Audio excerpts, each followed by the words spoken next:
Sir, thank you very much for joining the program. First of all, your reaction to the government deciding to ban rallies just as your supporters were taking to the streets.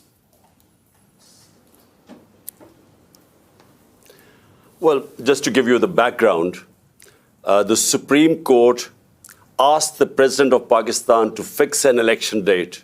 That date is fixed for the 30th of April, so which means 50 days left.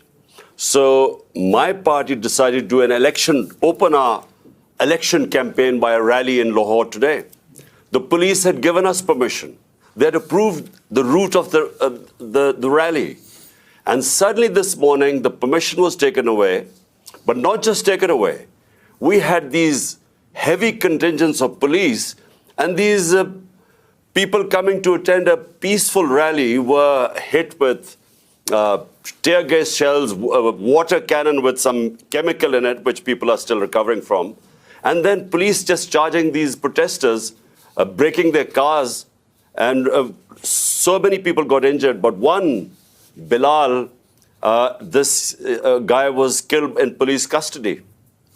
How do you interpret what you're describing as this government back and forth on the rules about holding a rally? Well, the issue is that the government, all the 12 parties sitting in government and their backers, they're petrified of elections. Because so far, in the last 8 months, out of the 37 by-elections, my party has won 30 out of them. So they're petrified of general elections. They did not want the general elections. We went into the Supreme Court, and the Supreme Court then decided to hold elections, and this date of 30th April was announced by the president.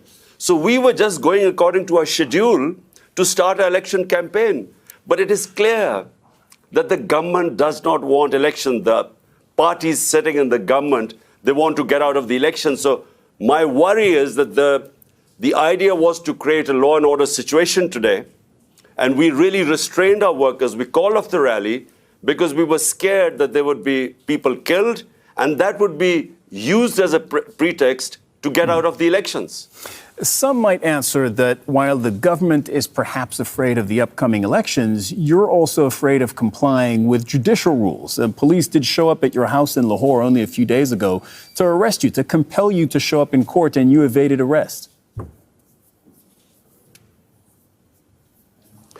Well, let me tell you something. So far, there are 76 cases against me. I'm charged for terrorism, charged for blasphemy, charged for sedition in these 77 cases. And these cases have been made in the last few months. So I've been going from one courtroom to the other. What happened was when I was shot, this assassination attempt on me, for 4 months, my leg wasn't, I had 3 bullets in my leg, so I couldn't go out of my house. So that's when they started, the cases mounted. They wanted to be me appear in courts. And so it's just a question of how do you deal with 77 cases? I mean, how many court appearances do you make? So it is just one other way of getting me out of the way to contest the elections. So they want either to imprison me or to disqualify me because they are scared that my party, thanks to the Almighty, is one of the most popular party in Pakistan's history. So because they're scared, that's why they're trying to find ways either to get out of elections or get me out of the way. There are provincial elections, as you mentioned, in April, and then national elections later this year. If they both go ahead as scheduled, can you legitimately run in national elections if, as you say, there are 70-plus cases currently pending against you? All the cases, I'm afraid, are frivolous. Whenever they go into a court of law, these cases will be dismissed. Now imagine, I just give you an example. There's a terrorism. I'm supposed to have committed terrorism. Sir, sorry to interrupt, but if that's the case, and if that's what you believe, why didn't you show up in court? Because I couldn't show up in court. There were reasons why I was injured. So for a lot of time, for 4 months, I was house ridden. I couldn't really, my leg wasn't, the doctors would not allow me to travel. And they knew it. But before that, I was attending all court cases. But it's only since I was shot, that's when I didn't attend courts. And since then, I have again. But look, it's physically not possible to attend so many court cases. So my lawyers are trying to sort of work out a schedule. The second problem is security. My life is under threat because the people who try to assassinate me are in power. And so we've asked from the courts, we want protection. The court must give me protection before I can appear in courts. Because, I repeat, the people who I have nominated in my assassination attempt are sitting in power. Right. And just for our viewers, I want to make clear that they deny that, including the Prime Minister, who said he has nothing to do with the shooting against you late last year. How do you see the rest of this year playing out for you with these two elections coming up? Well, you know, the biggest concern right now for my political party is to protect me, because there's a serious threat to my life. And the reason is, I repeat, that these people sitting in power are petrified of losing the elections, which they will, which is why they don't want elections. So the question is, how do I campaign and yet have a secure enough environment?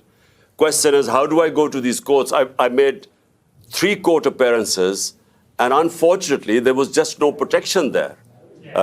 That's why we've approached the court and said, look, there must be some police protection. But problem is, the people who are supposed to protect me are the ones who are trying to kill me.